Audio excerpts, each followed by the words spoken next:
வணக்கம். நான் உங்கள் Varun Srivatsan. Welcome to my channel Dhanadhanam simplified. இந்த வார கடைசியில் நான் உங்களை சந்திப்பதில் மகிழ்ச்சி அடைகின்றேன். இப்ப நம்ம பார்க்க போற கோயில் தன்னகத்தே பல சிறப்புகளை கொண்டு உள்ளது. குறிப்பாக இந்த காலத்துல பார்த்தீங்கன்னா தம்பதியர் ஒற்றுமை, அதாவது பிரிந்த தம்பதியர் ஒன்று சேர மாங்கல்ய பலம் கை கூட ஒரு கோவில் இருக்கின்றது. இந்த காலத்துல பார்த்தோம்னா நிறைய பேர் முன்பு போல் அல்லாமல் பல பேருக்கு தம்பதியினர் கருத்து வேறுபாடு, சிறு சிறு கருத்து வேறுபாடுகளை பிரிவினைகள் ஏற்படுகின்றன. டைவர்ஸ் ஏற்படுகின்றது, விவாகரத்து. பல பேருக்கு அதனால என்ன பிரச்சனை, இன்னும் இதை விட மோசமான நிலைமைகள் பார்த்தோம்னா இன்றைய காலத்துல அவங்களுக்கு குழந்தையின்மை பயங்கரமா அதிகரித்து வருகின்றது. ஆண்களுக்கும் பெண்களுக்கும் திருமணமான தம்பதியினர்களுக்கு இடையே சில பேருக்கு மாங்கல்ய பலம் இன்மையினாலே விவாகரத்து ஏற்பட்டு விடுகின்றது. அதனால அவர்கள் பாவம் ரொம்ப கஷ்டப்படுறாங்க. லேடிஸ் எல்லாம், ஆண்களும் பாவம் பெண்களும் பாவம் தான். சோ பழி ஓரிடம் பாவம் ஓரிடம்ங்கிற நிலைமையில இருக்கிற இந்த நிலைமைக்கு என்ன செஞ்சணும்னா, இந்த நிலைமை தீர வேண்டிய ஒரு கோவில்லாம் இருக்கு. அது மட்டும் இல்லாம பொற்கொள்ளர்களுக்கு ஏற்படக்கூடிய தோஷங்களையும் போக்கக்கூடிய கோயில் இதுதான். 16 செல்வங்களையும் அள்ளித்தரக்கூடிய கோயில் இதுதான். குபேர ராஜயோகம் தரக்கூடிய கோயில் தான். ஒருத்தருக்கு ஜாதகத்துல சுக்கிரன் களத்திரஸ்தானம் பலமாக அமைய வேண்டிய கோயிலும் இதுதான். சுக்கிரன் 7ஆம் இடத்துல களத்திரஸ்தானத்துல பலமா இருக்கணும் அப்படின்றத கோயிலும் அமையக்கூடாது. இந்த கட்சியே தனக்கு அதுவும் சித்தர்களுடைய நாடின் ஜோதிடமும் சொல்லக்கூடிய கோயிலும் இந்த சிறப்புற கோவில் இது. எங்க இருக்கு இத்தகைய தன்னகத்தே பல சிறப்புகளை கொண்ட ஒரே கோவில், ஒன் டெம்பிள் எங்க இருக்குன்னா, திருச்சி மாவட்டம் முத்திரி குணசீலம் பக்கத்துல இருக்கிற ஊர் வெள்ளூர். வெள்ளூர் சிவகாமேஸ்வரர் சிவகாமேஸ்வரர் கோவில். அம்பாள் பேரு சிவகாம சுந்தரி கோயில்னே பேருங்க. இந்த கோவில்ல பாத்தீங்கன்னா சிவன் கீழே ஸ்ரீவத்ச சால கிராமத்தோட அருள் பாதிக்கிறார். இந்த சிவன் எங்குமே இல்லாத ஒரு கோலம் இது, இந்த சிவன் கோவில். வாங்க பாப்போம் அந்த சிவன் கோவிலை பத்தி.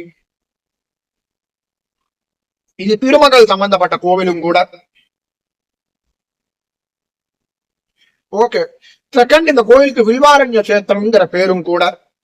அது மட்டும் இல்லாம கல்வியில் சிறந்து விளக்க பைரவர். இப்ப 12th போர்டு எக்ஸாம் நடந்துட்டு இருக்கு, 10th 12th போர்டு எக்ஸாம். அதனால இந்த கோவில்ல ஒரு பைரவரே இருக்காரு, ஞான பைரவர்னு. கல்வி கேள்விகள்ல மந்தமா இருக்கிற குழந்தைகள்ல போர்டு எக்ஸாம் எழுதுறவங்கள என்ன பண்ணலாம்னா இந்த ஞான பைரவரை வைப்பட்டா கல்வி கேள்விகள்ல சிறந்து விளங்கலாம் ராகு காலத்துல. இத்தகைய தன்னகத்தே சிறப்புகளை கொண்ட பல கோவில் இது. கால பைரவர், ஞான பைரவர். ஒரு பைரவர், இந்த ஞான பைரவர் ஆவுடையார் மேல, லிங்க ஆவுடையார் மேல காட்சி கொடுக்கிறார்.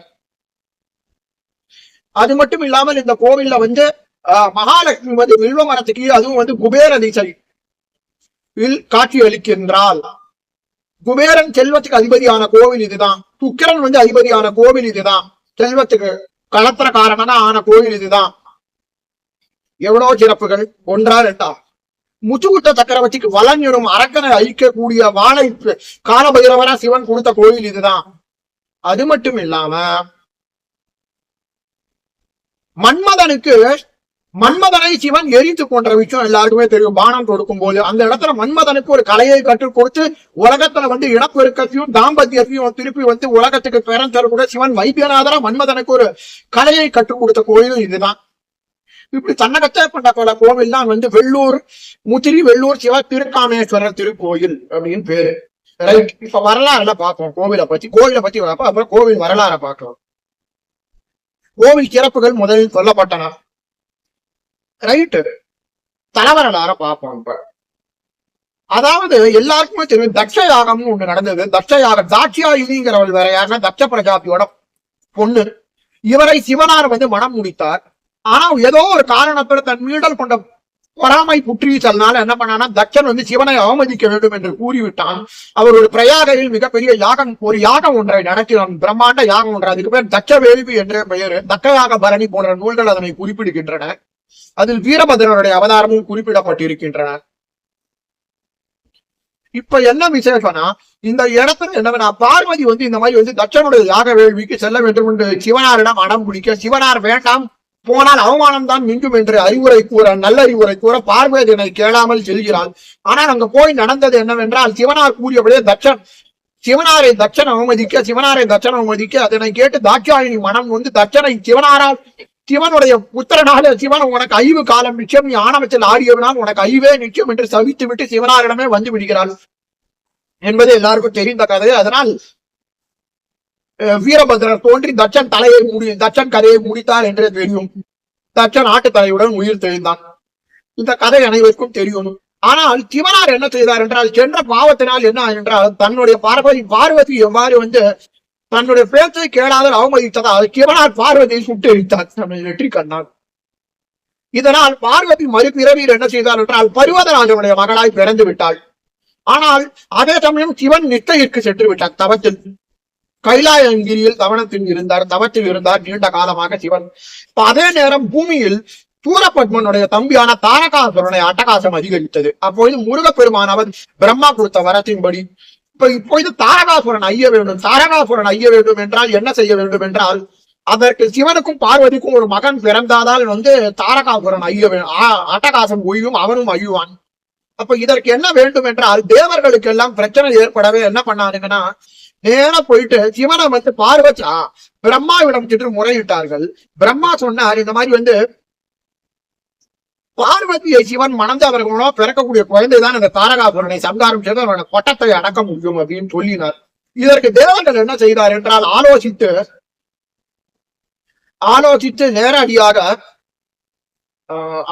நேரடியாக இவர் மன்மதனிடம் சென்றனர். அனங்கனும் மன்மதன் காமதேவனிடம் சென்றனர். காமதேவன் முதலில் தயங்கினான் செல்வதற்கு ஈசனிடம். ஆனாலும் தேவர்கள் மிகவும் அவனை வற்புறுத்தி அவனை மிரட்டவும் செய்தனர். நீ வேண்டவே வேண்டாம், இந்த மன்மத அஸ்திரத்தை பிரயோகித்தால் சிவன் என்னை சபித்து விடுவார் என்ற பயம். ஆனால் தேவர்கள் அவனை மிரட்டி விட்டனர். நீ இப்போது செய்வதால் உன்னை நாங்கள் சபித்து விடுவோம் என்று பதில் மிரட்டல் கொடுக்கவே மிகவும் பயந்தவாறு ஒரு புன்னை மரத்தடியில் மறைந்து ஒளிந்து தன்னுடைய காம பானத்தை வீசினான். மன்மத பானத்தை வீச பிரயோகித்தான். ஆனால் மன்மத பானம் சிவனின் மீது படுவதற்கு முன்னே சிவன் வெற்றி கண்ணை திறந்து காமதேவனை எரித்தார். காமதேவன் எரிந்து சாம்பலானான். ஆனால் இதே பானம் தனது குறியை தவறாமல் பார்வதியின் மீது பட்டுவிட்டது. பார்வதி பட்டவனால் பார்வதி உடனே சிவனாரிடம் சென்று தன்னுடைய நேரம் வந்து விட்டதை உணர்ந்த பார்வதி சிவனாருடன் சேர்ந்தால் அதனால் அவளுக்கு சிவ காம சுந்தரி என்ற நாமம் ஏற்பட்டு விட்டது. ஆனால் மன்மதன் எரித்ததுதான். இதனால் விதவையான தனது மனைவி ரதி தேவி அழுது புரண்டாள். வாயிலும் வயிலும் அடித்து, ஐயோ என் புருஷன் இல்லாமல் நான் ஏன் உயிருடன் இருக்கேன், நானும் செத்திருந்தால் சந்தோஷமே என்று ரதி தேவி அழுதாள். அதற்கு சிவனாரிடம் சென்று புலம்பினாள், நான் விதவையா நிற்பதற்கு என்னதான் பாவம் செய்தேன் என்று.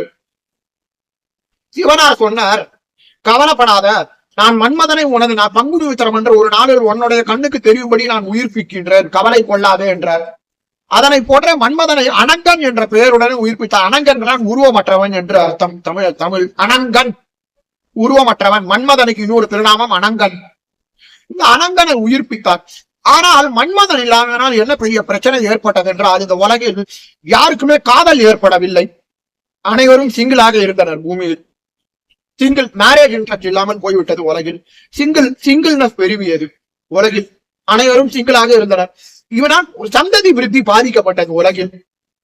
இதனால் சிவனார் என்ன செய்தார் என்றால் ஒரு நன்னாளில் மன்மதனை இங்கே உயிர்ப்பித்து அவனுக்கு ஒரு கலையை கூறி கொடுத்து வைத்தியநாதராய் ஆனார். அதாவது உலகத்திற்கு மன்மதனுக்கு ஒரு விருத்தி கலையை கற்பித்தார் இந்த சிவன். கற்பித்ததோடு இல்லாமல் அவர் ஒரு வைத்திய முறையை கூறி கற்பித்தவனால் அந்த வைத்திய விஜயை கற்பித்தவனால் வைத்தியநாதர் என்றும் போற்றப்பட்டார். திருக்காமீஸ்வரர். இரண்டாவது தரவரலாறு இந்த கோவிலில். பாகம் 2. அது மட்டும் இல்லாமல் மகாலட்சுமி இங்கே குடியேறது எவ்வாறு?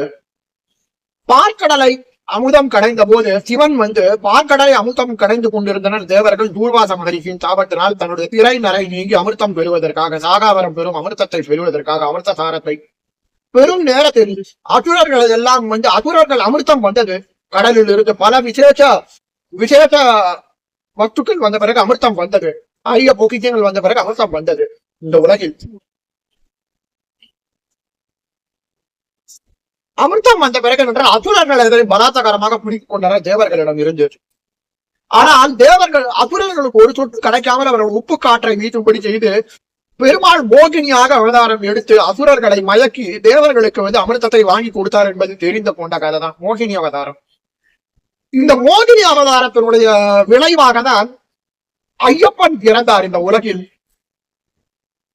இதனால் சிவன் மீது கோபம் கொண்ட திருமகள் என்ன செய்தார் என்றால் இதனை கண்டு கேட்கவே சிவனாரும் அவளை சாந்தப்படுத்தி ஐயப்பனுடைய கதை ஐயப்பனோட ஐயப்பனோட கதையை கூறி ஐயப்பன் எந்த அவதாரத்துக்கு அவதரித்தார் என்று கூறி அவளை சமாதானம் செய்தாள். இருந்தாலும் தனது கணவரை சென்றடைய வேண்டும் அவள் திருமாலவனை. அதனால் என்ன செய்தாள் என்றால் பல காலம் நெடுங்காலம் இந்த கஷேத்திரத்தில் தவம் புரிந்தாள். ஆனாலும் அது சிவன் அதற்கு பலன் தராத என்ன பண்றாள் என்றால் தான் ஒரு வில்வ மரமாகவே மாறினாள் மகாலட்சுமி. அவனுக்கு சிவனுக்கு வில்வ மாறியால் அபிஷேகம் செய்தால் திருமகள். மகிழ்ந்த சிவனார் காட்சி கொடுத்து தன்னுடைய குபேர பாகத்திலே தனக்கு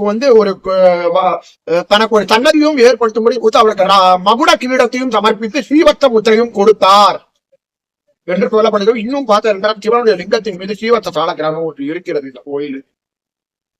மூன்றாவது கதை இங்கு, அதாவது முச்சுகுந்த சக்கரவர்த்தி என்று ஒரு மிகப்பெரிய சக்கரவர்த்தி இருந்தார். அவர் மிகச்சிறந்த வீர ராஜா.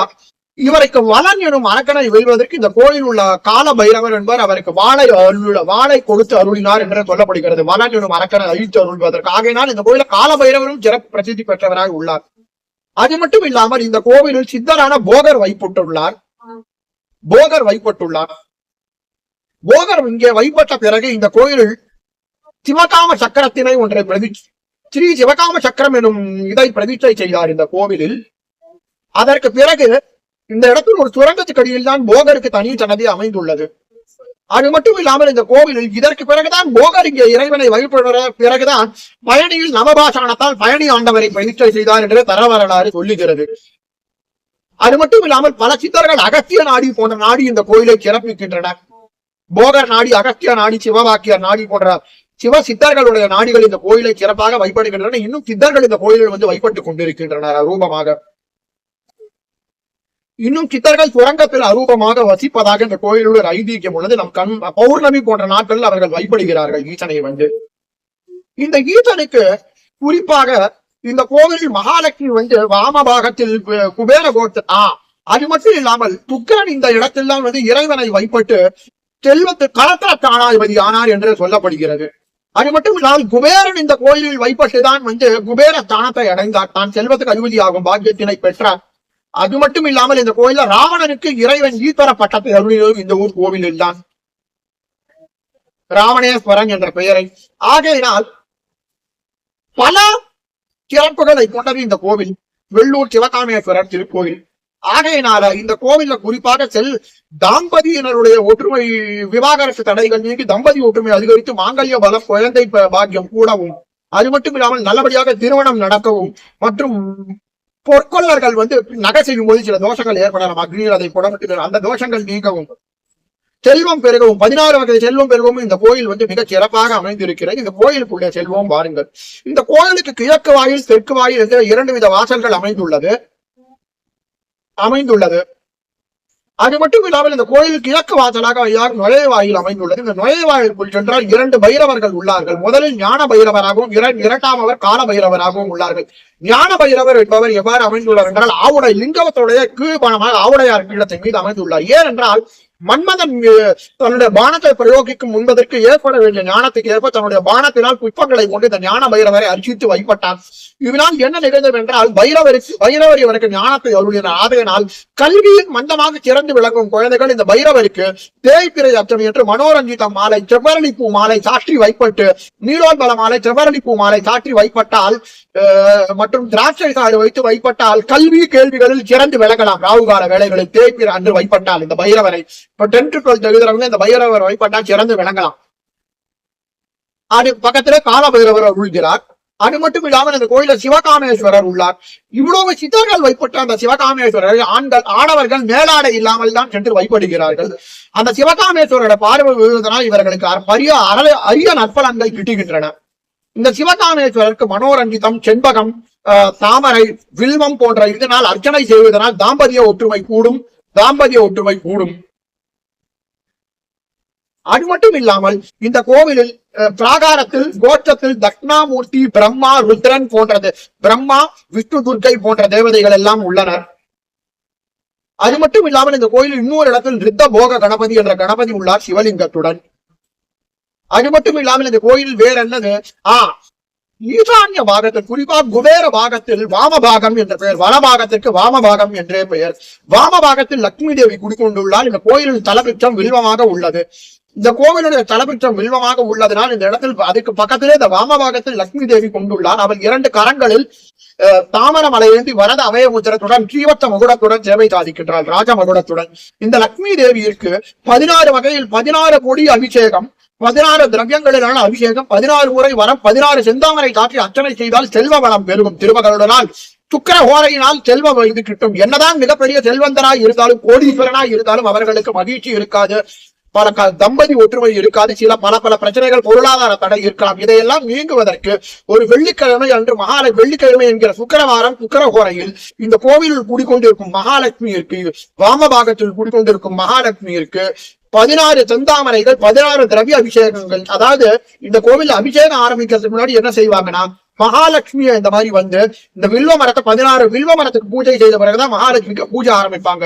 ஆக மகாலட்சுமிக்கு 16 திரவிய அபிஷேகம் செய்து 16 செந்தாமரைகளால் அர்ச்சித்து வைப்பட்டால், அவளை வில்வத்தினால் அர்ச்சித்து வைப்பட்ட செந்தாமரைகள் அர்ச்சித்து வைப்பட்டால் உங்களுக்கு ஜாதகத்தில் சுக்கிர பலன் கைகூடும், சுக்கிர யோகம் கிட்டும், கலத்திரத்தானம் பலப்படும், செல்வ பலம் கூடும்.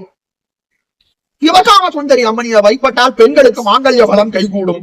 அது மட்டும் இல்லாமல் இந்த கோவிலில் வெள்ளிக்கிழமை அன்று திருக்காமீஸ்வரனை வைப்பது மிகவும் நல்லது. என சுக்கிர யோகத்தானம் அமைந்துள்ளது. இந்த கோவில் சுக்கிர பலம் பெற்றுவிடும். இந்த கோவிலில் கலத்திரத்தானம் பலப்பட்டு விடும் இந்த கோவிலில் வைப்பட்டால். அது மட்டும் இல்லாமல் இந்த கோவிலில் 2 பைரவர் உள்ளார் என்று முன்பே சொன்னார். அது மட்டும் இல்லாமல் இந்த கோவிலில் போகர் என்கிற சித்தர் அமர்ந்துள்ளார், கஜலட்சுமி, அது மட்டும் இல்லாமல் தட்சிணாமூர்த்தி, தண்டிகேஸ்வரர், முருகப்பெருமான், நவகிரக சன்னதிகள் போன்றவை அமைந்துள்ளன. இந்த கோவிலில் விநாயக பெருமான் போன்றவர்கள் அமைந்துள்ளனர். இந்த கோவிலில் சிவபோக யோக சக்கரம் என்கிற ஒரு சக்கரம் அமைந்துள்ளது. இதனை வைப்பட்டு இந்த சித்தர்களை வைப்பதையும் நாம் தரிசிக்கலாம். அது மட்டும் இல்லாமல் இந்த கோயில் துவற்றுக்களில் ரத்தி மன்மதனுடைய சிலை ஒன்று உள்ளது. இவர்கள் தான் இங்கே வைப்பட்ட அந்த உலக விருத்தியின் கலையை ஈசனிடமிருந்து பெற்றனர் என்று சொல்லலாம், அந்த வைத்திய கலையினர். ஆகையினால் ஒரு முறையாவது ஒரு சுக்கிர ஹோரையில் என்று வைப்படலாம். ஆகையினால் யார் யாருக்கு சென்று வைப்படலாம்? திருமணத்தினால் முறிவு ஏற்பட்டவர்கள், விவாகரத்து ஏற்பட்டவர்கள், மாங்கல்ய பலம் இல்லாதவர்கள், குழந்தையின்மை போன்ற பிரச்சனைகளால் அவதிப்படுபவர்கள் வைப்படலாம். 2 பொற்கொள்ளர்களுக்கு அந்த நகை செய்யும் போது ஏற்படக்கூடிய சில தோஷங்கள் உண்டாகலாம், அதனால் என்பவர் வைப்படலாம். ஜாதகத்தில் கலத்திரத்தானம் பலகீனமாய் இருப்பவர்கள் இந்த வைப்படலாம். சுக்கிர யோகம் வேண்டுபவர்கள் வைப்படலாம். அது மட்டும் இல்லாமல் இந்த கோவில் பல்வியில் மந்தமாக இருக்கக்கூடிய குழந்தைகள் இங்கு இருக்கக்கூடிய ஞான பைரவரை வைப்படலாம். வீரம் வேண்டியவர்கள் கால பைரவரை வைப்படலாம். ஆகையினால் இந்த கோயில் ஒரு மிகச்சிறந்த அனைத்திற்கும் ஒரு மிகச்சிறந்த பலாபலன்களை தந்துள்ளும் கற்பக விருட்சமாய் அமைந்துள்ளது. இந்த கோயிலின் தலமரம் வில்வமரம், தீர்த்தம் லட்சுமி தீர்த்தம் என்று அழைக்கப்படுகிறது. இந்த கோவில் வில்வாரண்ய கேந்திரம் என்று அழைக்கப்படுகிறது. இந்த கோவில் எங்கே உள்ளது என்றால் திருச்சி மாவட்டத்தில் உள்ள முசிறியில் குணசீலம் அருகே அமைந்துள்ளது. இந்த கோயிலுக்கு பக்கத்து ஊர்களான வாத்தலை, ஆமூர், நொச்சியம், தொட்டியம் போன்ற ஊர்களிலிருந்து பேருந்துகள் மூலமாகவே சென்றடைந்து விடலாம். மற்றும் திருச்சியில் துறையூர் போன்ற ஊர்களில் வையாவே வந்து விடலாம். சமயபுரம் டோல்கேட் வையாகவே. மற்றும் திருச்சியிலிருந்து வர என்றால் திருச்சி பேருந்து நிலையம் வையாகவே, சத்திரம் பஸ் ஸ்டாண்டு பேருந்து நிலையம், பாலக்கரை போன்றவை, ஜங்ஷன் ரோடு போன்றவையாக முசிறிக்கு நிறைய பஸ்கள் சென்றன. இந்த பஸ்களில் இருந்து குணசீலம் வையாகவே போனாலே வெள்ளூர் கோயிலை அடைந்து விடலாம். பல காலங்களுக்கு முன்பு அந்த கோயிலில் கும்பாபிஷேகம் நடைபெற்றது. இந்த கோயில் உள்ள குருக்களை கேட்டே நடைபெற காலையில் 6 மணியிலிருந்து 12 மணி வரையை திறந்திருக்கும். இந்த திருக்கோயில் வெள்ளிக்கிழமை சென்று வைப்படுவது மிக மிக விசேஷ பலன்களை தந்துவிடும் சுக்கிர ஹோரையில் அமைந்துள்ள கோயில் என்பதனால். நன்றி, வணக்கம்.